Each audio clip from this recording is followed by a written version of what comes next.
China. रूस से सीख रहा है चीन, परमाणु हथियार एक बहुत ही मूल्यवान खतरा है।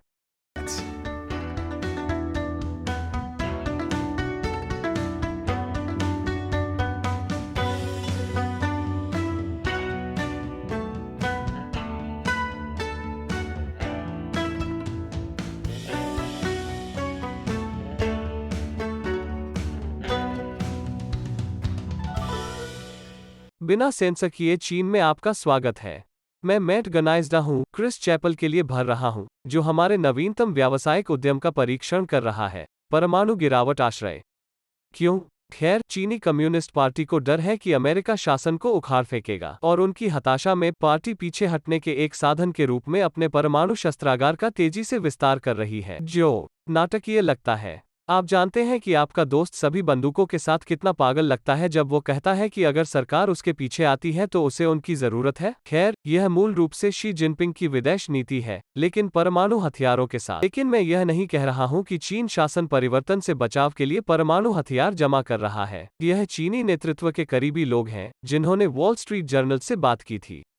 उन्होंने कहा, परमाणु हथियारों पर चीन का बढ़ा हुआ ध्यान इस आशंका से प्रेरित है कि ट्रंप और बिडेन प्रशासन के तहत चीन के प्रति अमेरिकी नीति में और अधिक आक्रामक मोड़ के बाद वाशिंगटन बीजिंग की कम्युनिस्ट सरकार को गिराने की कोशिश कर सकता है। अब ध्यान रखें, यह तथ्य कि चीन के नेतृत्व के करीबी लोग वॉल स्ट्रीट जर्नल से इस बारे में बात कर रहे हैं, इसका मतलब यह है कि कम्युनिस्ट पार्टी वहां से यही जानकारी चाहती है। वो चाहता है कि अमेरिकियों को डर लगे कि चीन पर अमेरिकी सरकार के सख्त रुख से परमाणु युद्ध हो सकता है। हाँ, इससे समस्या का समाधान हो जाएगा। कोई नहीं जानता कि चीन के पास कितने परमाणु हथियार हैं। पेंटागन का अनुमान है कि दशक के अंत तक चीन के पास करीब 1000 वॉरहेड होंगे। यह अभी भी अमेरिका और रूस के पास मौजूद लगभग 4000 वॉरहेड से बहुत कम है। फिर किसी भी संख्या में परमाणु एक डरावनी संख्या है। पूरी मानवता को नष्ट करने में केवल लगभग 100 लगते हैं, इससे भी ज्यादा। और आप सही हैं, एक मरे हुए घोड़े को नहलाना जो विकिरण विषाक्तता से मर गया। चीन के पास वर्तमान में अंतर्महाद्वीपीय बैलिस्टिक मिसाइलें हैं जो परमाणु हथियार ले जा सकती हैं और संयुक्त राज्य को मार सकती हैं। उन्हें DF-41 कहा जाता है, और उपग्रह छवियों से पता चलता है कि चीन ने अपने मिसाइल साइलो का बड़े पैमाने पर विस्तार किया है। इनमें से प्रत्येक DF-41 को रखने के लिए काफी बड़ा है। आधिकारिक तौर पर चीन अपने परमाणु कार्यक्रम के विस्तार से इनकार करता है। हाँ, चीन जिनजियांग में सभी खुश उइगरों के लिए एक विशाल वेक ए मोल गेम बना रहा है। यह पूरी तरह से नरसंहार नहीं है, लेकिन अगर किसी कारण से आप चीनी शासन पर विश्वास नहीं करते हैं, तो हम एक नए शीत युद्ध युग के परमाणु प्रसार के भूत का सामना कर रहे हैं। ये सही है, शीत युद्ध 2, परमाणु बुगालू। केवल इस बार यह वास्तव में बदतर है। 1980 के दशक के उत्तरार्ध से अमेरिका और सोवियत संघ के बीच लगातार हथियारों की वार्ता हुई। चीन ने इस तरह की बातचीत से इनकार किया है, जो खराब है। आप जानते हैं कि कितना डरावना होता है जब आपकी पत्नी आपको मौन उपचार देती है। ठीक है, कल्पना कीजिए कि क्या उसने ऐसा किया और परमाणु भी थे। अमेरिकी सैन्य अधिकारी और सुरक्षा विश्लेषक चिंतित हैं कि चीन के परमाणु त्वरण का मतलब यह हो सकता है कि वह एक आश्चर्यजनक परमाणु हमला करने को तैयार होगा। बहुत सारे अज्ञात हैं। जैसा कि वॉल स्ट्रीट जर्नल कहता है, चीनी कार्यक्रम और परमाणु हथियारों की भूमिका पर बीजिंग की सोच को गुप्त रखा गया है। लेकिन एक बात साफ है, यूक्रेन पर रूस का आक्रमण बीजिंग को पुनर्गणना कर रहा है। मेरे पास ब्रेक के बाद और अधिक होगा। वापसी पर स्वागत है। चीनी कम्युनिस्ट पार्टी चिंतित है कि संयुक्त राज्य अमेरिका उनके शासन को उखाड़ फेंकने की कोशिश करेगा। यही वजह है कि वो व्लादिमीर पुतिन से सबक ले रहा है। मेरा मतलब यह है कि चीनी कम्युनिस्ट पार्टी ने ताइवान को जीतने की कसम खाई है, जिस तरह रूस यूक्रेन को जीतने की कोशिश कर रहा है।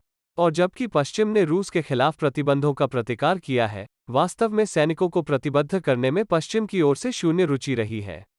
और सिर्फ इसलिए नहीं कि कोई भी गर्मियों में रूस नहीं जाना चाहता, सर्दियों में तो बिल्कुल नहीं। इसका एक कारण यह है कि रूस एक परमाणु शक्ति है। आक्रमण की शुरुआत में पुतिन ने परमाणु बलों को हाई अलर्ट पर रखा। परमाणु युद्ध की पुतिन की धमकी एक मजबूत निवारक है, क्योंकि रूस की सर्दी जितनी खराब हो सकती है, परमाणु सर्दी उससे भी बदतर है। उसके ऊपर, यूक्रेन ने 1994 में सोवियत संघ के पतन के बाद अपने परमाणु हथियार छोड़ दिए।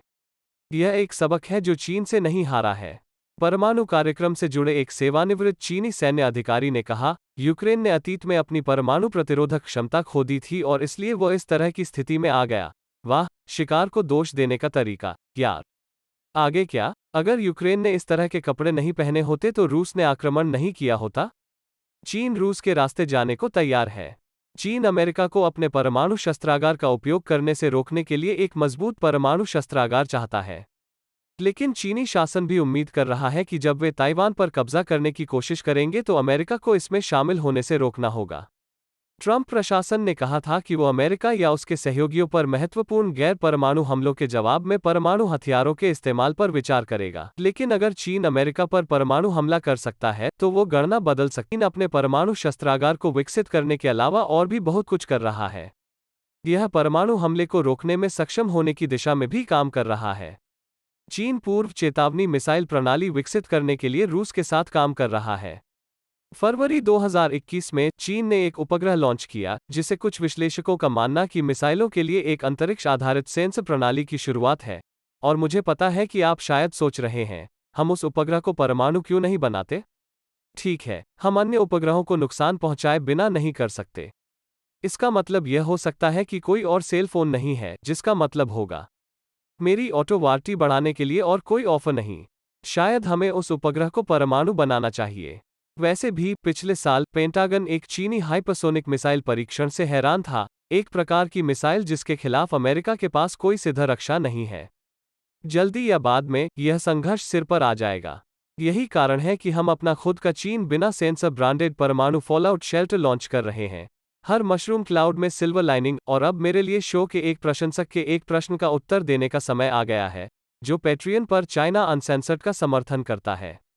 ब्रूस जॉनसन पूछता है, अरे क्रिस, मुझे पता है कि चीन बिना सेंसर ने विभिन्न चिंताओं के कारण चीन की यात्रा करने वाले पश्चिमी लोगों के बारे में चेतावनी दी है, जैसे कि मनमाने ढंग से हिरासत में लेना।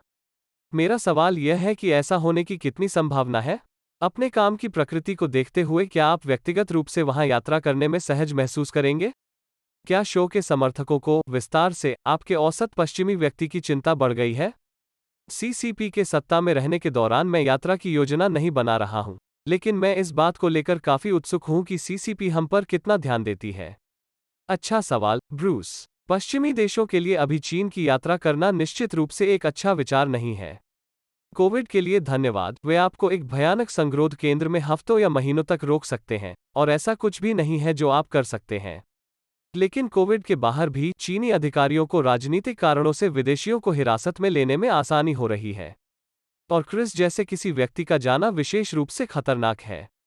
आपको क्यों लगता है कि मैं अभी इस शो को होस्ट कर रहा हूं? वो 1-2 सप्ताह में वापस आ जाएगा। लेकिन अगर वो चीन गया होता तो उसे अंदर जाने में मुश्किल होती। और अगर वो अंदर जाता तो उसके लिए बाहर निकलना और भी मुश्किल होता। और पेट्रियन पर आपके समर्थन के लिए आप सभी का धन्यवाद।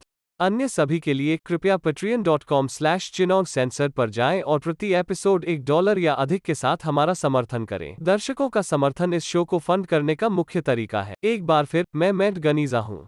चीन को बिना सेंसर किए देखने के लिए धन्यवाद।